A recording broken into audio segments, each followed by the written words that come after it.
এক বৃষ্টির সান্ধ্য আড্ডায় চাটুজ্জে মশাই তার এক ট্রেন যাত্রার অভিজ্ঞতার কথা বলছিলেন। ওই যাত্রায় সেই কম্পার্টমেন্টে ছিলেন একজন মেম সাহেব, দুজন সাহেব, আর ছিল একটি অদ্ভুত প্রস্তাব। আপনি ভাবতে পারেন, ওই মেম সাহেব চাটুজ্জে মশাইকে প্রস্তাব দিলেন ওই দুজন সাহেবের মধ্যে যে কোনো একজনকে নির্বাচন করে দিতে, যাকে ওই মেম সাহেব বিয়ে করবেন। আপনার কি মনে হয় চাটুজ্জে মশাই কাকে নির্বাচন করলেন? চলুন খুঁজে বার করি। নমস্কার, আমি ঝিমলি।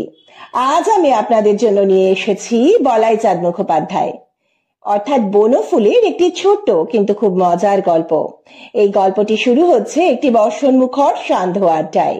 এক ট্রেনের কম্পার্টমেন্টে ঘটেছে এক মজার ঘটনা। চলুন শুরু করা যাক।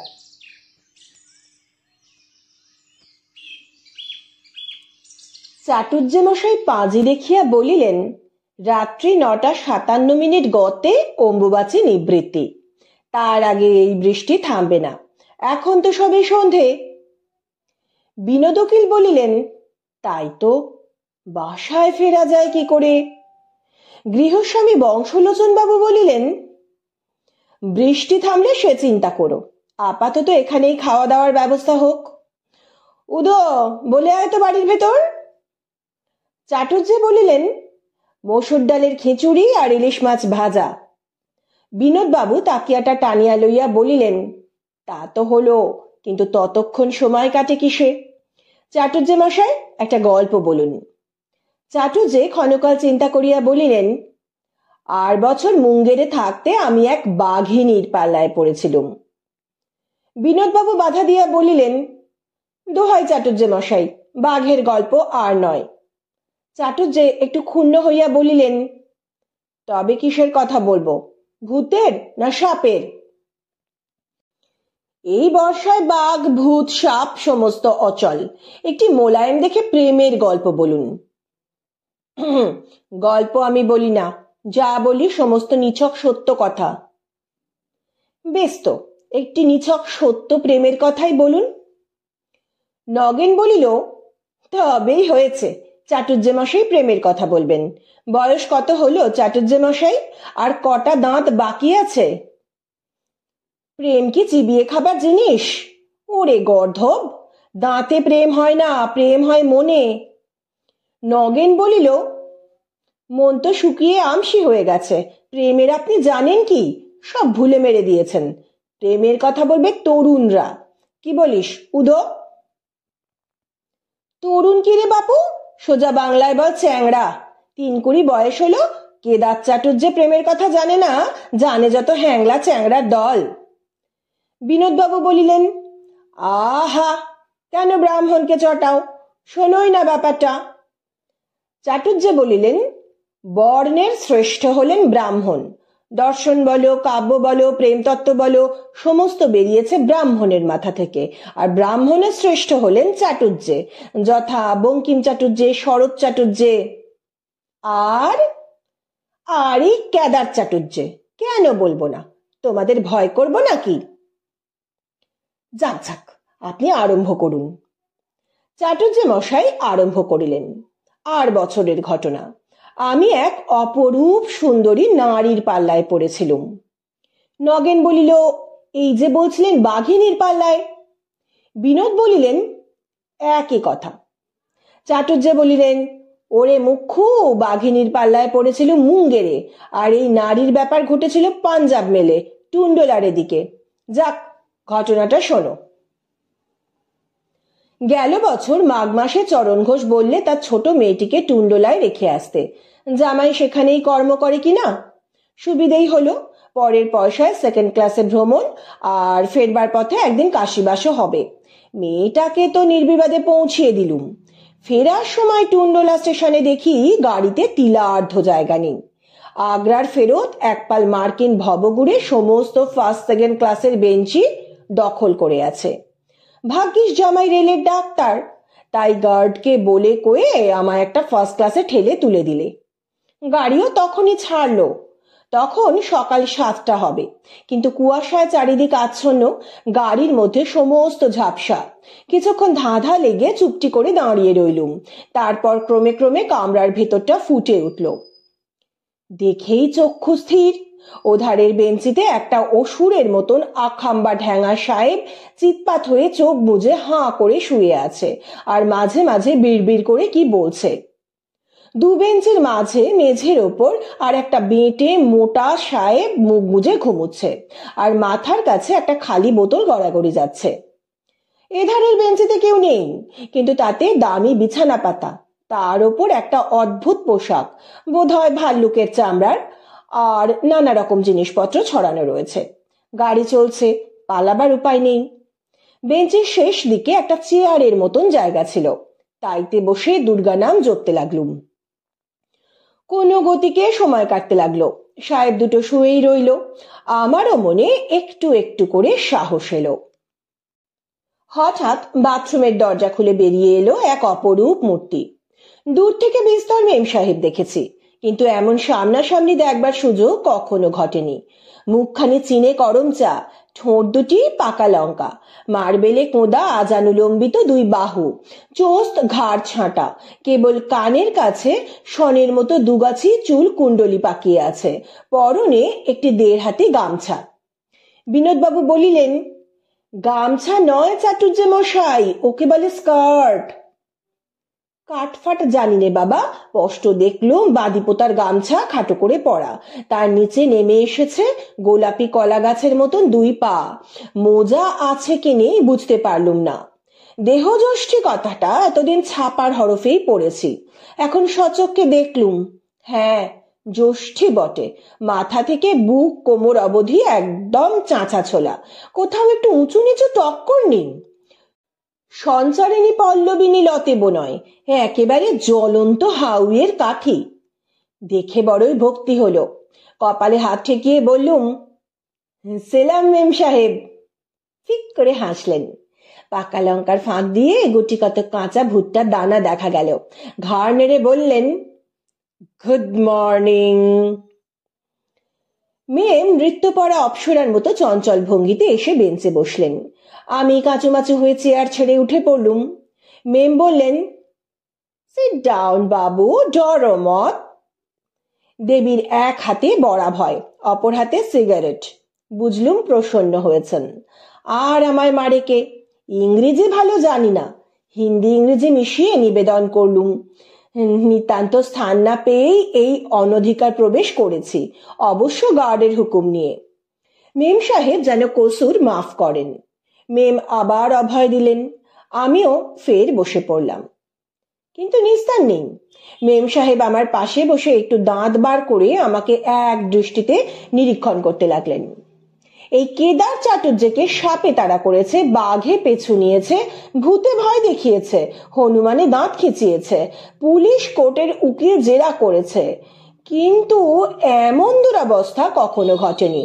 60 বছর বয়স, রংটি উজ্জ্বল শ্যাম বলা চলে না, 5 দিন খৌরি হয়নি, মুখ যেন কদম ফুল, কিন্তু এই সমস্ত বাধা ভেদ করে লজ্জা এসে আমার আকর্ণ বেগনি করে দিলে। থাকতে না পেরে বললুম, মেম সাব কিয়া দেখতা। মেম হু হু করে হেসে বললেন, কুছ নেহি, নো অফেন্স, তুম কौन है বাবু? আমার আত্মমর্যাদায় ঘা পড়ল। আমি কি সং না চিড়িয়াখানার জন্তু? বুক চিতিয়ে মাথা খাড়া করে বললুম, I Kedar Chatterjee, no zoo garden. মেম আবার হু হু করে হেসে বললেন, বেঙ্গলি? আমি সগর্বে উত্তর দিলুম, yes sir, high caste Bengali Brahmin. পৈতেটা টেনে বার করে বললুম, সি আপ কौन है ম্যাডাম? বিনোদবাবু বলিলেন, ছি চাটুর্যে মশাই, মেয়ের পরিচয় জিজ্ঞাসা করলেন, ওটা যে এটিকেটে বারণ। কেন করব না? মেম যখন আমার পরিচয় নিলে তখন আমি বা ছাড়বো কেন? মেম মোটেই রাগ করলেন না, জানালেন তার নাম জোন জিল্টার, নিবাস আমেরিকা। এদেশে এর পূর্বেও কবার এসেছিলেন। ইন্ডিয়া বড় আশ্চর্য জায়গা। আমি সাহস পেয়ে সাহেব দুটোকে দেখিয়ে জিজ্ঞাসা করলুম, এরা কারা? মেমটি বড়ই সরলা। বেঞ্চির উপরে ঢ্যাঙা সাহেবের দিকে করে আঙুল বাড়িয়ে বললেন, দ্যাট চ্যাপি হচ্ছেন টিমথি টোপার, নিবাস ক্যালিফোর্নিয়া। আমাকে বিবাহ করতে চান। ইনি 10 কোটির মালিক। আর যিনি গড়াগড়ি যাচ্ছেন উনি হচ্ছেন ক্রিস্টোফার কলম্বাস ব্লটো। ইনিও আমাকে বিবাহ করতে চান। এরও 10 কোটি ডলার আছে। আমি গম্ভীরভাবে বললুম, কলম্বাস আমেরিকা আবিষ্কার করেছিলেন। মেম বললেন, সে অন্য লোক। এরা আমেরিকায় থেকেও কিছু আবিষ্কার করতে পারেননি। দেশটা একদম শুকিয়ে গেছে। মেথিলেটেড স্পিরিট ছাড়া কিছুই মেলে না। তাই এরা দেশত্যাগী হয়ে খাঁটি জিনিসের সন্ধানে পৃথিবীময় ঘুরে বেড়াচ্ছেন। জিজ্ঞাসা করলুম, এরা বুঝি মস্ত স্পিরিচুয়ালিস্ট? মেম বললেন, ভেরি। এমন সময় ঢ্যাঙা সাহেবটা চোখ মেলে কটকট করে চেয়ে আমার দিকে ঘুষি তুলে বলল, এও এও গেট আউট কুইক। বেটেটাও হঠাৎ হাত পা ছুটতে শুরু করলো। আমি আমার লাঠিটা বাগিয়ে ধরে ঠক ঠক করে ঠুকতে লাগলুম। মেম সাহেব বিছানা থেকে তার পালক মোড়া চটি জুতো তুলে নিয়ে ঢ্যাঙার 2 গালে পিটিয়ে আদর করে বললেন, ইউ পগ, ইউ পগ। বেটেটাকে লাথি মেরে বললেন, ইউ পিগ, ইউ পিগ। দুটোই তখনই আবার হাঁ করে ঘুমিয়ে পড়ল। মেম তাদের বুকের উপর এক এক পাটি চটি রেখে দিয়ে স্বস্থানে ফিরে এসে বললেন, ভয় নেই বাবু। ভরসাই বা কই? আরব্য উপন্যাসে পড়েছিলুম, একটা দৈত্য এক রাজকন্যাকে সিন্ধুকে পুড়ে মাথায় নিয়ে ঘুরে বেড়াতো। দৈত্যটা ঘুমুলে রাজকন্যা তার বুকের ওপর একটা ঢিল রেখে দিয়ে যত রাজ্যের রাজপুত্তর জুটিয়ে আংটি আদায় করতেন। ভাবলুম, এই বাস সেরেছে রে। এই মেম সাহেব দুটো দৈত্যের ঘাড়ে চড়ে বেড়াচ্ছে। এখনই 99 আংটির মালা বার করবে।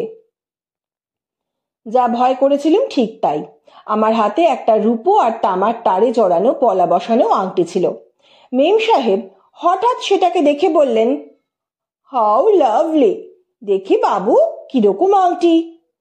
আমি ভয়ে ভয়ে হাতটি এগিয়ে দিলুম, যেন আঙুল হারা অস্তর করাচ্ছি। মেম ফাঁস করে আংটিটি খুলে নিয়ে নিজের আঙুলে পরিয়ে বললেন, বিউটিফুল। হরে রাম, এই যে আমার ত্রিসন্ধ্যা জপ করার আংটি। হায় হায়, এই ম্লেচ্ছ মেয়ে সেটাকে অপবিত্র করে দিল। আমার চোখ ছলছল করে উঠল, কিন্তু কৌতূহল হলো খুব। বললুম, মেম সাহেব, আপনার কয়ঠো আংটি হ্যায়? 99। মেম বেঞ্চির তলা থেকে একটা তোরঙ্গ টেনে এনে তা থেকে একটা অদ্ভুত বাক্স খুলে আমাকে দেখালেন। চোখ ঝলসে গেল। দেরাজের পর দেরাজ, কোনোটায় গলার হার, কোনোটায় কানের দুল, কোনোটায় আর কিছু। একটা আংটি ট্রে, তাতে 20-25টা হবে। আমার সামনে ধরে বললেন, যেটা খুশি নাও বাবু। আমি বললুম, সে কি কথা? আমার আংটির দাম মোটে 9 শিকে। আমি ওটা আপনাকে প্রেজেন্ট করলুম, সাবধানে রাখবেন। ভেরি হোলি আংটি। মেম বললেন, ইউ ওল্ড ডিয়ার, কিন্তু তোমার উপহার যদি আমি নিই, আমার উপহারও তোমার ফেরত দেওয়া উচিত নয়। এই বলে একটা চুনির আংটি আমার আঙুলে পরিয়ে দিলেন। বললুম, থ্যাংক ইউ মেম সাহেব, আমি আপনার গোলাম, ফরগেট মি নট। মনে মনে বললুম, ভয় নেই ব্রাহ্মণী, এ আংটি তোমার জন্যেই রইল। ট্রেন এটাওয়ায় এসে পৌঁছলো। কেলনারের খানসমা চা রুটি মাখন নিয়ে এসে জিজ্ঞাসা করলে, টি হুজুর? মেম ট্রে রাখলেন। তারপর আমার লাঠিটা নিয়ে ঢ্যাঙা আর বেঁটেকে একটু গুঁতো দিয়ে বললেন, get up Timmy, get up Blotto. তারা বুনো শুয়োরের মতন ঘুঁত ঘুঁত করে কি বললে শুনতে পেলুম না। আন্দাজে বুঝলুম তাদের ওঠবার অবস্থা হয়নি। মেম আমাকে জিজ্ঞাসা করলেন, চ্যাটার্জি, তুমি খাবে? আপত্তি নেই তো? মহা ফাঁপড়ে পড়া গেল। ম্লেচ্ছ নারী সহস্তে মিশ্রিত, কিন্তু ভুরভুরে খোসবায়। শীতটাও খুব পড়েছে। শাস্ত্রে চা খেতে বারণ কোথাও নেই। তাছাড়া রেলগাড়ির মতন বৃহৎ কাষ্ঠে বসে শীত নিবারণের জন্য ঔষধার্থে যদি চা পান করা হয়, তবে নিশ্চয়ই দোষং নাস্তি। বললুম, ম্যাডাম লক্ষ্মী, তুমি যখন নিজ হাতে চা দিচ্ছ, তখন কেন খাবো না? তবে রুটিটা থাক। চায়ে মনের কপাট খুলে যায়। খেতে খেতে অনেক বেফাঁস কথা মুখ দিয়ে বেরিয়ে পড়ে। অশ্বত্থামা যেমন দুধের অভাবে পিটুলি গোলা খেয়ে আহ্লাদে নৃত্য করতেন, নিরীহ বাঙালি তেমনি চায়েতেই মদের নেশা জমায়। বঙ্কিম চ্যাটার্জি তারিফ করে চা খেতে শেখেননি, সর্দি টর্দি হলে আদা নুন দিয়ে খেতেন। তাতেই লিখতে পেরেছেন, বন্দি আমার প্রাণেশ্বর। আজকাল চায়ের কল্যাণে বাংলাদেশে ভাবের বন্যা এসেছে। ঘরে ঘরে চা, ঘরে ঘরে প্রেম। সেকালে কবিদের বিস্তর বায়নাক্কা ছিল, উপবন রে, চাঁদ রে, মলয় রে, কোকিল রে, তবে পঞ্চস্বর জুটবে। এখন কোনো ঝঞ্ঝাট নেই, চাই শুধু দুটো হাতল ভাঙা বাটি, একটু ছেঁড়া অয়েল ক্লথ, একটা কেরোসিন কাঠের টেবিল, দুধারে দুই তরুণ তরুণী, আর মধ্যিখানে ধুমায়মান কেতলি। ভাগ্যিস বয়সটা 60, তাই বেঁচে গিয়েছিলুম। মেমকে জিজ্ঞাসা করলুম, আচ্ছা মেম সাহেব, এই যে দুই হুজুর গড়াগড়ি যাচ্ছেন, এরা দুজনেই তো আপনার পানি প্রার্থী, আপনি কোন ভাগ্যবানটিকে বরণ করবেন? মেম বললেন, সে একটি সমস্যা, আমি এখনো মনস্থির করতে পারিনি। কখনো মনে হয় টিমি উপযুক্ত পাত্র, বেশ লম্বা, সুপুরুষ, আমাকে ভালোবাসে খুব, কিন্তু মদ খেলেই ওর মেজাজ খারাপ হয়ে যায়। আর ওই ব্লটো, যদিও বেটে মোটা আর একটু বয়স হয়েছে, কিন্তু আমার অত্যন্ত বাধ্য আর নরম মন, একটু মদ খেলেই কেঁদে ফেলে। বড় মুশকিলে পড়েছি, দুজনেই নাছোড় বান্দা। যা হোক, এখনো ঘন্টা সময় পাওয়া যাবে, হাওড়া পৌঁছবার আগেই স্থির করে ফেলবো। আচ্ছা চ্যাটার্জি, তুমি বলো না, এদের মধ্যে কাকে বিয়ে করা উচিত?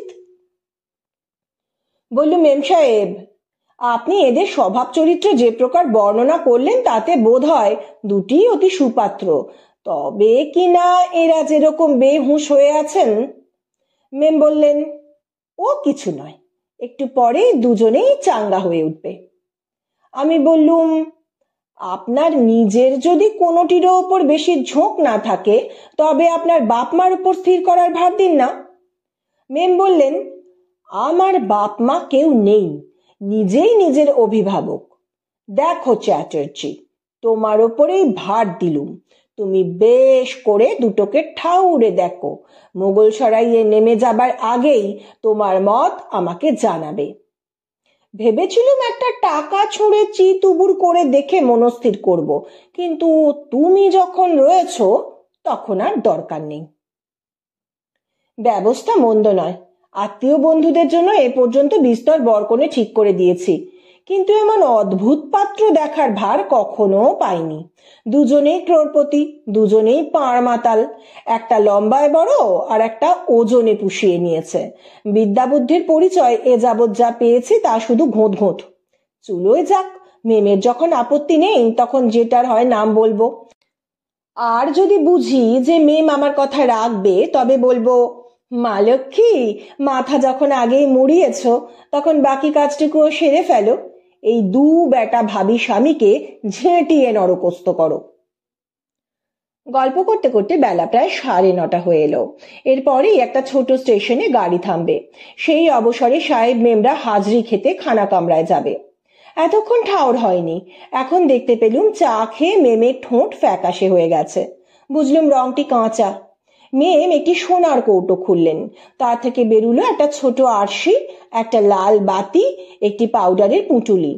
লাল বাতি ঠোঁটে ঘষে নাকে একটু পাউডার লাগিয়ে মুখখানি মেরামত করে নিলেন। গাড়ি থামলো। মেম বললেন, চ্যাটার্জি, আমি ব্রেকফাস্ট খেতে চললুম, টিমি আর ব্লটো রইল, এদের দিকে একটু নজর রেখো, যেন জেগে উঠে মারামারি না করে, যদি সামলাতে না পারো তবে শেকল টেনো। আহা, কি সোজা কাজে দিয়ে গেলেন। প্রায় আধ ঘন্টা পরে কানপুরে গাড়ি থামবে, তখন মেম আবার এই কামরায় ফিরে আসবেন। ততক্ষণ মরি আর কি। লাঠিটা বাগিয়ে নিয়ে ফের দুর্গা নাম জপ করতে লাগলুম। ঢ্যাঙা সাহেবটা উঠে বসেছে। হাই তুললে, চোখ রগড়ালে, আঙুল মটকালে, আমার দিকে একবার কটমট করে চাইলে, কিন্তু কিছু বললে না। টলতে টলতে বাথরুমে গেলে। তখন বেটেটা তড়াং করে উঠে কোলা ব্যাঙের মতন থপ করে আমার পাশে এসে বসলো। আমি ভয়ে চেঁচাতে যাচ্ছিলুম, কিন্তু তার আগেই সে আমার হাতটা নেড়ে দিয়ে বললে, গুড মর্নিং স্যার, আমি হচ্ছি ক্রিস্টোফার কলম্বাস ব্লটো। আমি সাহস পেয়ে বললুম, সেলাম হুজুর। আমার 10 কোটি ডলার আছে, প্রতি মিনিটে আমার আয়। হুজুর দুনিয়ার মালিক তা আমি জানি। ব্লটো আমার বুকে আঙুল ঠেকিয়ে বললে, লুক হিয়ার বাবু, আমি তোমাকে 5 টাকা বকশিশ দেব। কেন হুজুর? মিস জিল্টারকে তোমাকে রাজি করাতেই হবে। আমি তোমাদের সমস্ত কথা শুনেছি, তোমারই ওপর সমস্ত ভার, তুমি কন্যাকর্তা। ওই টিমথি টোপার ও অতি পাজি লোক, ওর সমস্ত সম্পত্তি আমার কাছে বাঁধা আছে। ও একটা পাড় মাতাল পপার। ওর সঙ্গে বিয়ে হলে মিস চিল্টার মনের দুঃখে মারা যাবেন। এই বলে ব্লটো ফুপিয়ে ফুপিয়ে কাঁদতে লাগলো। একটা বোতলে একটু তলানি পড়েছিল, সেটুকু খেয়ে ফেলে বললে, বাবু তুমি জন্মান্তর মানো? মানি বই কি। আমি আর জন্মেছিলাম একটি তৃষিত চাতক পক্ষী, আর এই মেম ছিল একটি রূপসী পানকৌড়ি। আমরা দুটিতে। এমন সময় বাথরুমের দরজা নড়ে উঠল। ব্লটো তাড়াতাড়ি আমাকে 5 আঙুল দেখিয়ে ইশারা করেই ফের নিজের জায়গায় শুয়ে নাক ডাকাতে লাগলো।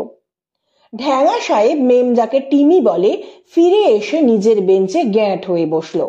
তখন ব্লটো জেগে ওঠার ভান করে হাই তুললে, চোখ রগড়ালে, আমার দিকে একবার করুণ নয়নে চেয়ে বাথরুমে ঢুকলে। এবার টিমির পালা। ব্লটো সরে যেতেই সে কাছে এসে আমার হাতটা চেপে ধরলো। আমি আগে থাকতেই বললুম, গুড মর্নিং স্যার। টিমি আমার হাতটায় ভীষণ মোচড় দিলে। বললুম, উহ। টিমি বললে, তোমার হাড় গুঁড়ো করে দেব। ভয় ভয়ে বললুম, ইয়েস স্যার। তোমায় থেঁতলে জেলি বানাবো। Yes sir. মিস জন জিল্টারকে আমি বিয়ে করবই। আমি সমস্ত শুনেছি। যদি আমার হয়ে তাকে না বলো, তবে তোমাকে বাঁচতে হবে না। Yes sir. আমার অগাধ সম্পত্তি, 5টা হোটেল, 10টা জাহাজ কোম্পানি, 25টা শুটকি শুয়োরের কারখানা। ব্লাটারের কি আছে? একটা মদের চোরা ভাঁটি, তাও আমার টাকায়। ব্লটো একটা হতভাগা মাতাল বেঁটে বজ্জাত। ব্লটো বোধহয় আড়ি পেতে সমস্ত শুনছিল। হঠাৎ কামরায় ছুটে ফিরে এসে ঘুষি তুলে বললে, কে হতভাগা, কে মাতাল, কে বেঁটে বজ্জাত? সকলেরই বিশ্বাস যে গান আর গালাগালি হিন্দিতেই ভালো রকম জমে। হিন্দি গালাগালের প্রসাদ গুণ খুব বেশি, তা স্বীকার করি। কিন্তু যদি নিছক আওয়াজ আর দাপট চাও, তবে বিলিতি গাল শুনো, বিশেষ করে মার্কিনি গাল। এক একটি লাভঝ যেন তোপ, কানের ভেতর দিয়ে মরমে পোষে। ইংরেজি আমি ভালো জানি না, সব গালাগালির অর্থ বুঝতে পারিনি, কিন্তু তাতে রসগ্রহণের কিছু মাত্র বাধা হয়নি। দেখলাম এক বিষয়ে সাহেবরা আমার চেয়ে দুর্বল। তারা বাকযুদ্ধ বেশিক্ষণ চালাতে পারে না। 2 মিনিট যেতে না যেতেই হাতাহাতি আরম্ভ হলো। আমি হতভম্ব হয়ে দেখতে লাগলুম গাড়ি কখন কানপুরে এসে থামলো তা টেরও পাইনি। হনহন করে মেম সাহেব এসে পড়লো। এই গজকচ্ছপের লড়াই থামানো কি তার কাজ? বললে, Timmy dear, don't. Blotto darling, don't. Please please don't. কিছুই ফল হলো না। আমি বেগতিক দেখে গাড়ি থেকে নেমে ছুটলুম। ফার্স্ট সেকেন্ড ক্লাস সমস্ত খালি। ডাইনিং কারে সকলে তখনও খানা খাচ্ছে। কাকে বলি? ওই যে একটা সাদা ফ্লানেলের প্যান্টেলুন পরা সাহেব প্ল্যাটফর্মে পায়চারি করে শীষ দিচ্ছে। হন্তদন্ত হয়ে তাকে বললুম, কাম স্যার, লেডির মহা বিপদ। সাহেব হুশ করে একটা জোর শীষ দিয়ে আমার সঙ্গে ছুটল। মেম তখন আমার লাঠিটা নিয়ে অপক্ষপাতে 2 বেটাকেই পিটছিলেন, কিন্তু তাদের ভ্রুক্ষেপ নেই, সমানে ঝুটোপুটি করছে। আগন্তুক সাহেবটি মেমকে জিজ্ঞাসা করলে, হ্যালো জন, ব্যাপার কি? মেম তাড়াতাড়ি ব্যাপার সব বুঝিয়ে দিলেন। সাহেব টিমি আর ব্লটোকে থামাবার চেষ্টা করলে, কিন্তু তারা তাকেই মারতে এলো। নতুন সাহেবের তখন হাত ছুটল। বাপ, কি ঘুষির বহর! টিমি ঠিকরে গিয়ে দরজায় মাথা ঠুকে পড়ে চতুর্দশ ভুবন অন্ধকার দেখতে লাগলো। ব্লটও কক করে বেঞ্চের তলায় চিৎপাত হয়ে পড়ল। বিলকুল ঠান্ডা। একটু জিরিয়ে নিয়ে মেম আমার সঙ্গে নতুন সাহেবটির পরিচয় করিয়ে দিলেন। ইনি বিখ্যাত মিস্টার বিল বাউন্ডার, খুব ভালো ঘুষি লড়তে পারেন। আর ইনি mister Chatterjee, very deer old friend. সাহেব আমার মুখখানা দেখে বললেন, সাম বিয়ার? মেম বললেন, থাকুক দাড়ি, ইনি অতি জ্ঞানী লোক। সাহেব আমার হাতটা খুব করে নেড়ে দিয়ে বললেন, হা ডুডু, বেশ শীত পড়েছে নয়? ধা করে আমার মাথায় একটা মতলব এলো। মেম সাহেবকে চুপি চুপি বললুম, দেখুন মিস জোন, অত গোলমালে কাজ কি? টিমি আর ব্লটও দুজনেই তো কাবু হয়ে পড়েছে। আমি বলি কি, আপনি এই বিল সাহেবকে বিয়ে করুন, খাসা লোক।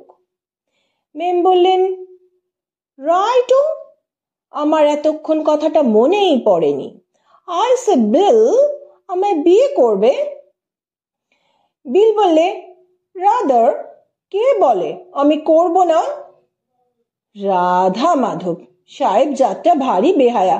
বিলকে বাধা দিয়ে বললুম, রসু সাহেব, এক্ষুনি ওসব কেন?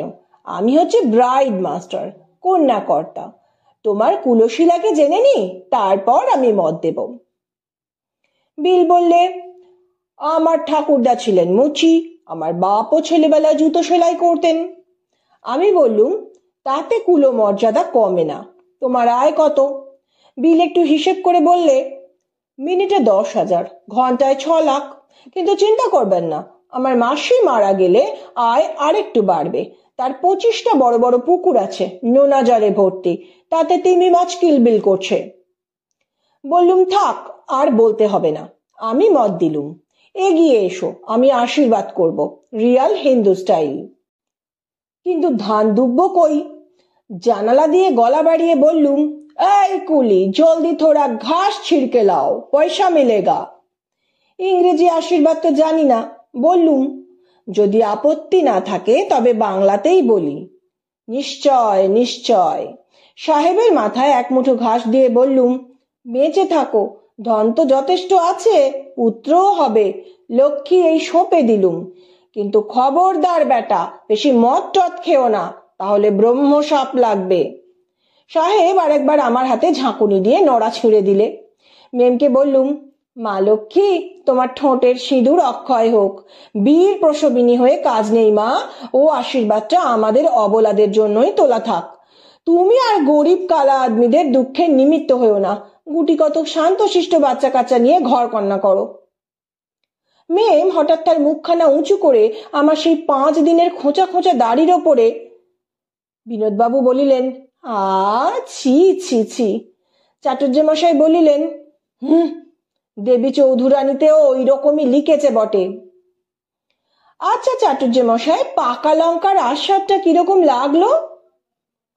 তাতে ঝাল নেই।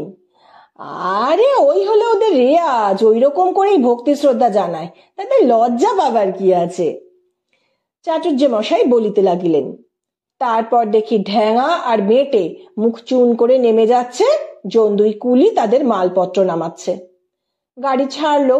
বিল আর জোন হাত ধরাধরি করে নাচ শুরু করে দিলে। আমি ফ্যাল ফ্যাল করে চেয়ে দেখতে লাগলুম। জোন বললে, চ্যাটার্জি, এই আনন্দের দিনে তুমি অমন গ্লাম হয়ে বসে থেকো না, আমাদের নাচে যোগ দাও। বললুম, মাদার লক্ষ্মী, আমার কোমরে বাত, নাচতে কবিরাজের বারণ আছে। তবে তুমি গান গাও, আমরাই নাচি। কি আর করা যায়, পড়েছে জবনের হাতে, একটা রাম প্রসাদী ধরলুম। সমস্ত পথটা এইরকমই চলল। অবশেষে মোগল সরাই এলো। মেম বললে কলকাতায় গিয়েই তাদের বিয়ে হবে। আমি যেন 3 দিন পরে গ্র্যান্ড হোটেলে অতি অবশ্য তাদের সঙ্গে দেখা করি। বিস্তর শেক হ্যান্ড, বিস্তর অনুরোধ, তারপর নেমে কাশির গাড়ি ধরলুম। পরদিন আবার কলকাতা যাত্রা। বিনোদবাবু বললেন, আচ্ছা চাটুর্য মশাই, গিন্নি সব কথা শুনেছেন? কেন শুনবেন না, সতী লক্ষ্মী, তাই 50 বছর বয়স হয়েছে। তোমাদের নবীনাদের মতন অবুঝ নন যে অভিমানে চৌচির হবেন। আমি বাড়ি ফিরে এসেই তাকে সমস্ত বলেছি। চাটুজ্জে গিন্নি শুনে কি বললেন? তক্ষুনি একটা উড়ে নাপিত ডেকে বললেন, দে তোরে, বুড়োর মুখখানা আচ্ছা করে চেয়েছে, লেচ্চু মাগি উচ্ছিষ্টি করে দিয়েছে। তারপর সেই চুনির আংটিটা কেড়ে নিয়ে গঙ্গা জলে ধুয়ে নিজের আঙুলে পড়লেন। বউ ভাতের ভোজটা কিরকম খেলেন? সে দুঃখের কথা আর নাই শুনলে। গ্র্যান্ড হোটেলে গিয়ে জানলুম ওরা কেউ নেই। একটা খানসামা বললে বিয়ের পর দিনই বেটি পালিয়েছে, সাহেব তাকে খুঁজতে গেছে।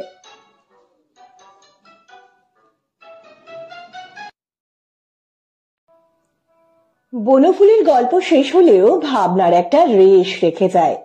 আপনার কি মনে হচ্ছে, আপনি চাটুজ্জে মশাইয়ের জায়গায় থাকলে অন্য কোনো সিদ্ধান্ত নিতেন? অবশ্যই কমেন্ট করে জানাবেন। আর গল্প ভালো লাগলে একটা লাইক দেবেন, আর চ্যানেলে নতুন হলে সাবস্ক্রাইব করতে ভুলবেন না। আজ এই পর্যন্ত, দেখা হবে পরের গল্পে।